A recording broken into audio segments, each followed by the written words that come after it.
اس مرتبہ یہ اعلان سن کر لوگ خوش ہو گئے اور فرمابرداری کے ساتھ کوچ کی تیاری کرنے لگے۔ یہ دیکھ کر اب صلی اللہ علیہ وسلم ہنس پڑے۔ اب کو ہنسی اس بات پر آئی کہ پہلے تو لڑنے پر تیار تھے اور واپس جانا برا محسوس کر رہے تھے، اب کس قدر جلد اور خوشی سے واپس جانے کے لیے تیار ہو گئے۔ دراصل اب صحابہ کرام رضی اللہ عنہم نے جان لیا تھا کہ اللہ کے رسول کی رائے ہی بالکل درست تھی۔ واپس روانگی کے وقت حضرت صلی اللہ علیہ وسلم نے ارشاد فرمایا، اللہ تعالیٰ کے سوا کوئی معبود نہیں، اس کا وعدہ سچا ہے، اس نے اپنے بندے کی مدد فرمائی، اس اکیلے نے احزاب کو شکست دی۔ احزاب کا مطلب ہے وہ فوج جس میں بہت سے گروہ جمع ہوں۔ کچھ آگے بڑھنے پر اب صلی اللہ علیہ وسلم نے فرمایا، ہم لوٹنے والے ہیں، توبہ کرنے والے ہیں اور عبادت کرنے والے ہیں، اپنے پروردگار کی اور اس کی تعریفیں بیان کرتے ہیں۔ طائف وہ شہر تھا جہاں کے لوگوں نے ہجرت سے پہلے بھی حضور نبی اکرم صلی اللہ علیہ وسلم کو بہت ستایا تھا، لہو لہان کر دیا تھا، مگر اس کے باوجود پہلے بھی حضور اکرم صلی اللہ علیہ وسلم نے بد دعا نہیں کی تھی، اور اب بھی اب صلی اللہ علیہ وسلم طائف کے لوگوں کے لیے یہ دعا فرمائی، اے اللہ، بنی ثقیف کو ہدایت عطا فرما اور انہیں مسلمان ہونے کی حیثیت سے ہمارے پاس بھیج دے۔ اس لڑائی میں حضرت ابوبکر رضی اللہ عنہ کے بیٹے حضرت عبداللہ رضی اللہ عنہ بھی زخمی ہوئے تھے۔ اس زخم کے اثر سے وہ چند سال بعد حضرت ابوبکر صدیق رضی اللہ عنہ کی خلافت کے دور میں انتقال کر گئے۔ واپسی کے سفر میں جب حضرت صلی اللہ علیہ وسلم جرانہ کے مقام پر پہنچنے کے لیے نشیب میں اترے تو وہاں سراقہ بن مالک ملے۔ سراقہ وہ شخص ہیں کہ جب حضرت صلی اللہ علیہ وسلم نے حضرت ابوبکر رضی اللہ عنہ کے ساتھ مکہ سے مدینہ کی طرف ہجرت کی تو انہوں نے انعام کے لالچ میں اب صلی اللہ علیہ وسلم کا تعاقب کیا تھا۔ نزدیک پہنچنے پر ان کے گھوڑے کے پاؤں زمین میں دھنس گئے تھے، انہوں نے معافی مانگی تو گھوڑے کے پاؤں نکل آئے، یہ پھر قتل کے ارادے سے آگے بڑھے تو پھر گھوڑے کے پاؤں دھنس گئے، 3 بار ایسا ہوا، آخر انہیں عقل آ گئی اور سچے دل سے معافی مانگی اور پھر واپس لوٹ گئے تھے۔ اس وقت یہ مسلمان نہیں ہوئے تھے، لیکن انہوں نے اب صلی اللہ علیہ وسلم سے کہا تھا، اے محمد، میں جانتا ہوں یہ ایک دن ساری دنیا میں آپ کا بول بالا ہونے والا ہے، آپ لوگوں کی جانوں کے مالک ہوں گے، اس لیے مجھے اپنی طرف سے ایک تحریر لکھ دیجئے تاکہ جب آپ کی حکومت کے دور میں آپ کے پاس آؤں تو آپ میرے ساتھ عزت سے پیش آئیں۔ ان کی درخواست پر اب صلی اللہ علیہ وسلم نے حضرت ابوبکر رضی اللہ عنہ ان کے غلام عامر بن ابی فارح رضی اللہ عنہ سے تحریر لکھوا کر انہیں دی تھی۔ سراقہ اب حضور اکرم صلی اللہ علیہ وسلم سے ملاقات کے لیے ہی آئے تھے اور جرانہ کے مقام پر یہ ملاقات ہو گئی۔ اسی مقام پر مسلمان غزوہ حنین کا مال غنیمت منتقل کر چکے تھے۔ سراقہ بن مالک اس وقت یہ پکار رہے تھے، میں سراقہ بن مالک ہوں اور میرے پاس اللہ کے رسول صلی اللہ علیہ وسلم کی تحریر موجود ہے۔ اس کے الفاظ سن کر حضرت صلی اللہ علیہ وسلم نے ارشاد فرمایا، آج وفا، محبت اور وعدے کا دن ہے، اسے میرے قریب لا۔ صحابہ کرام نے سراقہ کو حضرت صلی اللہ علیہ وسلم کے قریب لا کھڑا کیا، آپ ان سے بہت مہربانی سے پیش آئے۔ پھر آپ صلی اللہ علیہ وسلم نے حنین کے مال غنیمت کا حساب لگوایا اور اس کو مسلمانوں میں تقسیم فرمایا۔ حنین میں جو قیدی ہاتھ لگے ان میں حضرت صلی اللہ علیہ وسلم کی رضائی بہن شیمہ بنت حلیمہ صدیہ بھی تھیں، یعنی اب کی دایا حضرت حلیمہ صدیہ کی بیٹی تھیں، اور بچپن میں اب کی دودھ شریک بہن تھیں۔ جب یہ گرفتار ہوئی تھیں تو صحابہ سے کہنے لگیں کہ میں تمہارے نبی کی بہن ہوں، لیکن انہوں نے شیمہ کی بات پر یقین نہیں کیا تھا۔ آخر انصار کی ایک جماعت انہیں حضرت صلی اللہ علیہ وسلم کی خدمت میں لے آئی۔ شیمہ جب آپ کے سامنے آئیں تو بولے، اے محمد، میں آپ کی بہن ہوں۔ حضرت صلی اللہ علیہ وسلم نے ان سے پوچھا، اس بات کا کیا ثبوت ہے؟ جواب میں شیمہ بولے، میرے انگوٹھے پر آپ کے کاٹنے کا نشان ہے جب میں نے آپ کو گود میں اٹھا رکھا تھا۔ حضرت صلی اللہ علیہ وسلم نے اس نشان کو پہچان لیا، پہچانتے ہی اب کھڑے ہو گئے، ان کے لیے اپنی چادر بچھائی اور انہیں عزت سے بٹھایا۔ اس وقت اب کی آنکھوں میں آنسو آ گئے اور فرمایا، تم جو کچھ مانگو گی دیا جائے گا، جس بات کی سفارش کرو گی قبول کی جائے گی۔ سیرت خاتم الانبیاء محمد مصطفیٰ۔ عنوان: غزو تبوک۔ اس پر شیما نے اپنی قوم کے قیدیوں کو رہا کرنے کا مطالبہ کا اقدوہے کی تعداد 6000 تھے۔ حضرت نے یہ سب قیدی شیما کے حوالے کر دیے اور انہوں نے سب کو چھوڑ دا۔ حد درجے شریفانہ سلوک تھا۔ اس طرح شیما اپنی قوم کے لیے بے حد بابرکت ثابت ہوئیں۔ اس کے بعد بنی ہوازن کے دوسرے قیدیوں کو بھی رہائی مل۔ مالک بن عوف جنگ کے میدان سے فرار ہے کر طائف چلے گئے تھے، جبکہ ان کے گھر والے قیدی بنا لیے گئے تھے۔ حضرت نے انہیں بھی رہا کر دیا تھا۔ مالک بن عوف صلی اللہ علیہ وسلم کو اپنے گھرانے کے ساتھ حضرت کے حسن سلوک کا پتہ چلا تو وہ بھی طائف سے نکل کر آپ کی خدمت میں حاضر ہو گئے۔ حضرت اس وقت جرانہ کے مقام پر تھے، انہوں نے اسلام قبول کر لیا۔ حضرت نے انہیں بنی ہوازن کے ان لوگوں کا امیر بنا دیا جو مسلمان ہو گئے تھے۔ جرانہ سے حضرت مکہ معظمہ روانہ ہونے لگے تو عمرے کا احرام باندھ لیا، وہاں سے روانہ ہے کر رات کے وقت مکہ میں داخل ہوئے۔ اب مسلسل لبیک یعنی تلبیہ پڑھتے رہے۔ عمرے سے فارغ ہے کر حضور اکرم 27 ذی قعدہ کو واپس مدینہ منورہ تشریف لائے۔ فتح مکہ کے بعد عرب کے تمام قبائل پر اسلام کی دھاک بیٹھ گئی اور وہ جوک در جوک اسلام قبول کرنے لگے۔ رجب 9 ہجری میں غزو تبوک پیش آئے۔ حضرت کو اپنے جاسوسوں کے ذریعے اطلاعات ملیں کہ رومیوں نے شام میں بہت زبردست لشکر جمع کر لیا ہے، اور یہ کہ انہوں نے اپنے ہر اول دستوں بلقاق کے مقام تک پھیلا دیا ہے۔ بلقاق ایک مشہور مقام تیان اطلاعات کی بنیاد پر حضرت نے تیاری کا حکم فرمایا۔ اب صحابہ کرام رضی اللہ عنہم کو جنگ کی تیاری کا حکم فرماتے تھے تو یہ نہیں بتاتے تھے کہ جانا کہاں ہے، مطلب یہ کہ اس بات کو خفیہ رکھتے تھے، لیکن غزو تبوک کی باری میں اپنے معاملہ راز میں نہ رکھا، اس لیے کہ رومیوں کا لشکر بہت زیادہ فاصلے پر تھا۔ راستے کی تکالیف کا اندازہ کیے بغیر چل پڑنا مناسب نہیں تھا، اس کے علاوہ دشمن کی تعداد بھی بہت زیادہ تھی، اس لیے اس کے مطابق تیاری کرنے کی ضرورت تھی۔ غزو تبوک حضرت کا آخری غزوہ ہے۔ اس کے بعد اب کسی غزوے میں تشریف نہ لے جا سکی، البتہ مہمات کے لیے صحابہ کرام رضی اللہ عنہم کو روانہ فرماتے رہے۔ سامان جنگ اور ضرورت کی دوسری چیزوں کے لیے حضرت نے امداد کا اعلان فرمایا۔ اس اعلان کا سننا تھا کہ صحابہ کرام نے اپنا مال اور دولت پانی کی طرح خرچ کا۔ حضرت عثمان صلی اللہ علیہ وسلم نے تو اس قدر دولت لٹائی کہ کوئی دوسرا شخص مقدار کے لحاظ سے ان کی برابری نہ کر سکا۔ نوحے نے 900 اونٹ، 100 گھوڑے، 10,000 دینار اور ان کے علاوہ بے شمار زاد نراد۔ حضرت عثمان صلی اللہ علیہ وسلم کی فیاضی کا حال دیکھ کر حضرت نے فرمایا، اے اللہ، میں عثمان سے راضی ہوں تو بھی ان سے راضی ہو جا۔ ایک روایت کے مطابق اب کافی رات گئے تک ان کے لیے دعا فرماتے رہے۔ اپنے ان کے لیے یہ الفاظ بھی ارشاد فرمائے، آج کے بعد عثمان کا کوئی عمل انہیں نقصان نہیں پہنچا سکتا۔ یہ الفاظ کہتے وقت آپ ان دیناروں کو الٹ پلٹ رہے تھے۔ حضرت عثمان صلی اللہ علیہ وسلم کے علاوہ جو دوسرے مالدار صحابہ تھے انہوں نے بھی لشکر کی تیاری میں زبردست امداد۔ حضرت ابوبکر صدیق صلی اللہ علیہ وسلم تو قربانی میں سب سے بڑھ گیوا اپنے گھر کا سارا سامان لے آئے، اس کی تعداد 4000 درہم کے برابر تھے۔ حضرت نے ان سے پوچھا، ابوبکر، اپنے گھر والوں کے لیے بھی کچھ چھوڑا ہے یا نہیں؟ جواب میں انہوں نے عرض کیا، میں نے ان کے لیے اللہ اور اللہ کا رسول چھوڑا ہے۔ حضرت عمر صلی اللہ علیہ وسلم اپنا نصف مال لائے۔ حضرت عبد الرحمن بن عوف صلی اللہ علیہ وسلم بھی بہت سا مال لائے۔ حضرت عباس بن عبد المطلب بھی بہت مال لائے اور توحے نے اپنے زیورات اتار کر بھیجی۔ حضرت عاصم بن عدی صلی اللہ علیہ وسلم نے 70 وسق کھجوروں کے دیاک۔ وسق اتنے وزن کو کہتے ہیں جتنا وزن ایک اونٹ پر لادا جا سکے، یہ وزن تقریباً 4.25 ٹن بنتا ہے۔ آخرکار جنگ کی تیاری مکمل ہو گئی۔ حضرت 30,000 کے لشکر کے ساتھ روانہ ہوئے۔ اس لشکر میں 10,000 گھوڑے تھے۔ اپنے محمد بن مسلمہ صلی اللہ علیہ وسلم کو مدینہ منورہ میں اپنا قائم مقام بنایا۔ اس لشکر میں کچھ منافقین بھی شامل ہوئے، ان میں منافقوں کا سردار عبداللہ بن ابی سلول بھی تھا۔ یہ مہم چونکہ بہت دشوار تھی، طویل فاصلے والی تھی، اس لیے اکثر منافقین تو شروع ہی سے ساتھ نہیں دیتے تھے، پھر جانے والوں میں سے بھی بہت سوں کی ہمتیں جواب دے گئیں اور وہ کچھ ہی دور چلنے کے بعد واپس لوٹ گیا۔ اس طرح منافقوں کا پول کھل گیا۔ حضور اکرم نے اس غزوے کے لیے کئی پرچم تیار کرائے تھے۔ اس سے بڑا پرچم حضرت ابوبکر صدیق صلی اللہ علیہ وسلم کے ہاتھ میں۔ حضرت علی صلی اللہ علیہ وسلم کو اپنے مدینہ منورہ ہی میں ٹھہرنے کا حکم فرمایا۔ اس پر حضرت علی صلی اللہ علیہ وسلم کو کچھ پریشانی محسوس ہوئی تو اپنے ارشاد فرمایا، کیا تم اس بات سے خوش نہیں ہو کہ تمہاری حیثیت میرے لیے وہی ہو جو موسیٰ علیہ السلام کے لیے ہارون علیہ السلام کی تھی؟ فرق یہ ہے کہ ہارون علیہ السلام نبی تھے اور میرے بعد کوئی نبی نہیں۔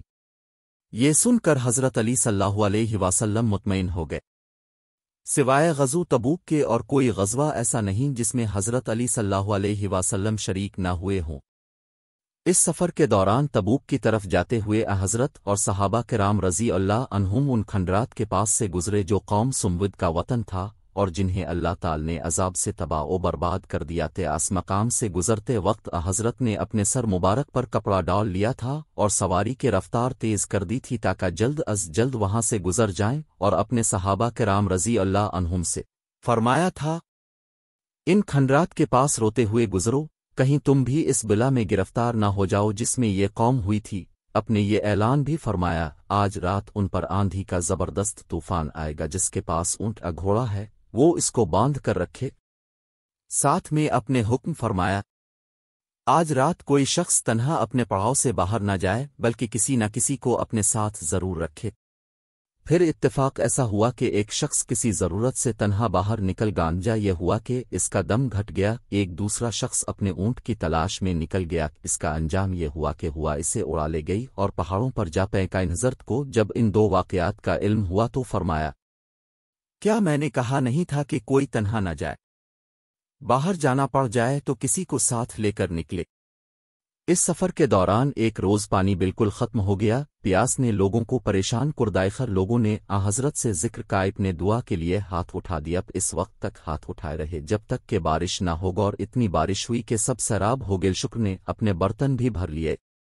ان حالات میں اب کی اونٹنی گم ہوگی، اپنے اونٹنی کو تلاش کرنے کا حکم فرمایا۔ لشکر میں کچھ منافق رہ گئے تھے، وہ واپس نہیں گئے تھے۔ اس موقع پر وہ کہنے لگے، محمد کا دعویٰ تو یہ ہے کہ وہ نبی ہیں اور یہ مسلمانوں کو آسمان کی خبریں سناتے ہیں، لیکن انہیں یہ معلوم نہیں کہ ان کی اونٹنی کہاں ہے۔ حضرت تک منافقین کی یہ باتیں فوراً ہی پہنچ گئیں۔ اپنے لوگوں کے سامنے ارشاد فرمایا، مجھ تک کچھ لوگوں کی یہ بات پہنچی ہے، اللہ کی قسم میں انہی باتوں کو جانتا ہوں جو اللہ تعالی مجھے بتا دیتے ہیں، اور اونٹنی کے بارے میں مجھے ابھی اللہ تعالی نے بتایا کہ وہ فلاں وادی میں ہے، اس کی مہار ایک درخت کی ٹہنی میں الجھ گئی ہے، تم لوگ وہاں جاؤ اور اونٹنی کو میرے پاس لے آؤ۔ لوگ وہاں گئے تو اونٹنی کو اسی حالت میں پایا جیسا کہ حضرت نے فرمایا تھا۔ سفر جاری تھا کہ حضرت ابوذر غفاری صلی اللہ علیہ وسلم کا اونٹ تھک گیا۔ جب اونٹ کسی طرح چلنے کے لیے تیار نہ ہوا تو تنگ آ کر حضرت ابوذر صلی اللہ علیہ وسلم نے سامان اس پر سے اتار کر اپنے سر پر رکھ لیا اور پیدل چل پڑی ہے تک کہ حضرت تک پہنچ گئے۔ لوگ آپ کو پہلے ہی خبر دے چکے تھے کہ ابوذر پیچھے رہ گئے ہیں کیونکہ ان کا اونٹ تھک گیا ہے، سن کر آپ نے فرمایا، اسے اس کے حال پر چھوڑ دو، اگر ابوذر میں کوئی خیر ہے تو اللہ تعالی اسے تم تک پہنچا دے گا، اور اگر خیر کے بجائے برائی ہے تو سمجھ لو اللہ نے تمہیں اس سے امن دے دیا۔ پھر لوگوں نے دور سے کسی کو آتے دیکھا تو حضرت کو اطلاع دپ نے فرمایا، ابوذر ہوں گے، اللہ ان پر رحمت فرمائے، اکیلے ہی پیدل چلے آ رہے ہیں، اکیلے ہی مریں گے، یعنی ان کی موت ویرانے میں ہوگی، اور اکیلے ہی دوبارہ زندہ ہے کر قیامت میں اٹھیں گے۔ حضرت ابوذر غفاری صلی اللہ علیہ وسلم کے بارے میں حضرت کی یہ پیش گوئی لفظ با لفظ پوری حضرت عثمان صلی اللہ علیہ وسلم کے زمانے میں وہ ربضہ کے ویران مقام پر چلے گئے تھے، وہیں ان کی موت واقع ہوئی تھی۔ آخر اسلامی لشکر نے تبوک کے مقام پر پہنچ کر پڑاؤ ڈالا۔ سیرت خاتم الانبیاء محمد مصطفیٰ۔ عنوان: تبوک سے واپسی۔ وہاں پہنچ کر معلوم ہوا کہ تبوک کے چشمے میں پانی بہت کم ہے، لشکر کی ضرورت اس سے پوری نہیں ہو سکتی۔ حضرت نے اس میں سے اپنے دست مبارک میں پانی لیا اور اس کو منہ میں لے کر واپس چشمے کے دہانے پر کلی کر دی، چشمہ اسی وقت ابلنے لگا اور پورا بھر گیا۔ اس طرح سب نے پانی سے سیرابی حاصل کا۔ علاقہ اس وقت بالکل بنجر تھا۔ اس موقع پر نبی اکرم نے حضرت معاذ صلی اللہ علیہ وسلم سے ارشاد فرمایا، اے معاذ، اگر تمہاری عمر نے وفا کی تو تم دیکھو گے یہ علاقہ باغ و بہار بن جائے گا، یعنی گرد و پیش کی یہ سرزمین باغات والی نظر آئے گی۔ مرخ علامہ ابن عبد البر اندلسی لکھتے ہیں کہ میں نے وہ علاقہ دیکھا تھا، تمام کا تمام باغات سے بھرا ہوا تھا۔ تبوک کے مقام تک پہنچنے سے ایک رات پہلے حضرت ایک رات سوئے تو صبح آپ کی آنکھ دیر سے کھلی، بیدار ہوئے تو سورج سوا نیزے کے قریب بلند ہو چکا تھا۔ اس سے پہلے رات کو اپنے بلال صلی اللہ علیہ وسلم کو جاگ کر نگرانی کرنے اور فجر کے وقت اٹھانے کا حکم دیا تھا۔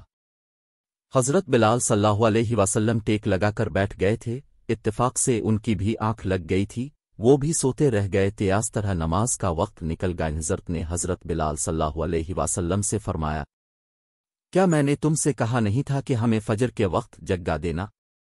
جواب میں حضرت بلال صلی اللہ علیہ وسلم نے عرض کیا، اے اللہ کے رسول، جس چیز نے آپ کو غافل کر دیا اسی نے مجھے غافل کر دیا، یعنی مجھے بھی نیند آ گئی تھی۔ اپنے وہاں سے پڑاؤ اٹھانے کا حکم فرمایا اور اس کے بعد فجر کی نماز ادا کی گئی، یعنی یہ قضا نماز تھی۔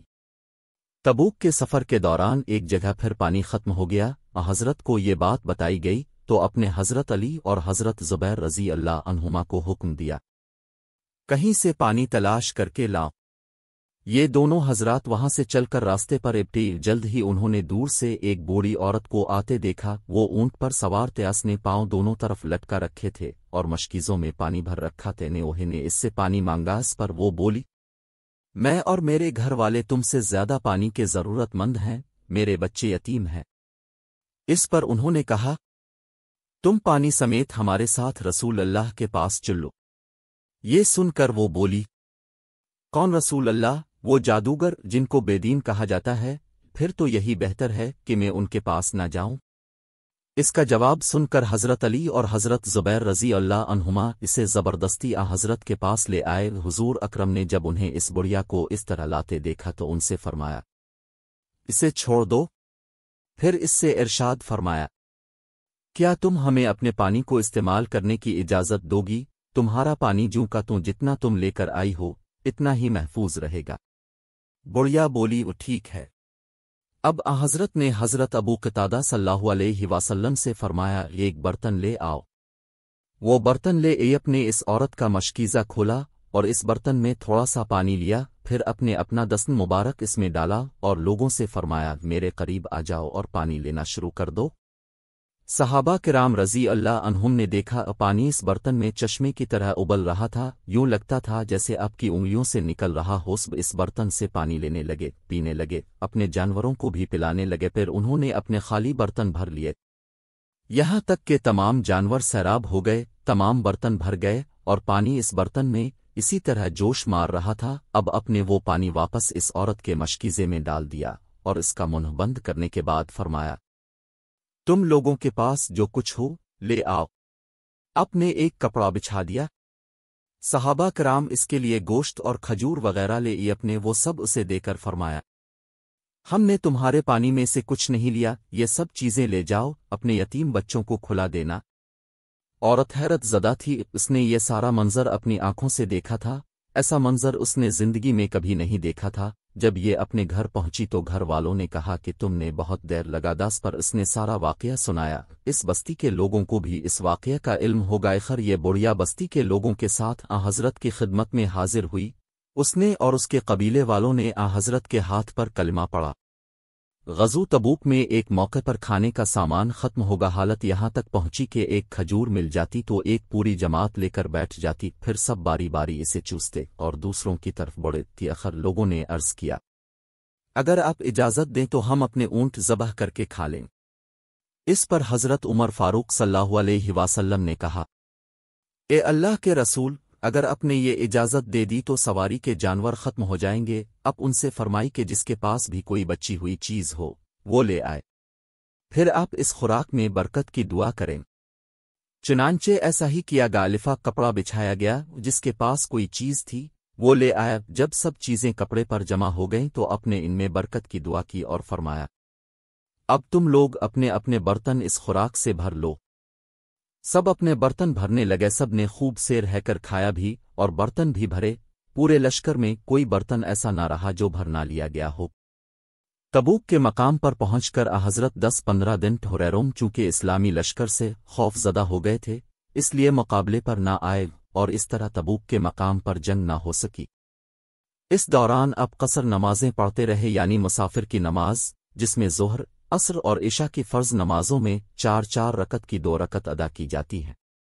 آخر تبوک سے واپسی کا سفر شروع ہوا تو راستے میں چند منافقوں حضور اکرم کو کھائی میں دھکا دے کر قتل کرنے کی سازش کی، لیکن ان کی سازش کی اللہ تعالی نے آپ کو وحی کے ذریعے خبر دے دی، اس طرح ان کی سازش ناکام ہوئی۔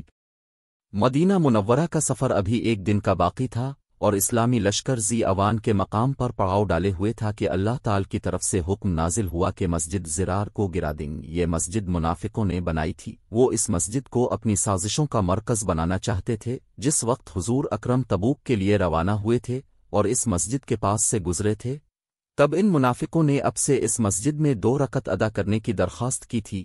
اس وقت اپنے ارشاد فرمایا تھا کہ واپسی پر پڑھوں گا، لیکن واپسی پر اللہ تعالی نے ان کی سازش سے باخبر کر دیا تھا۔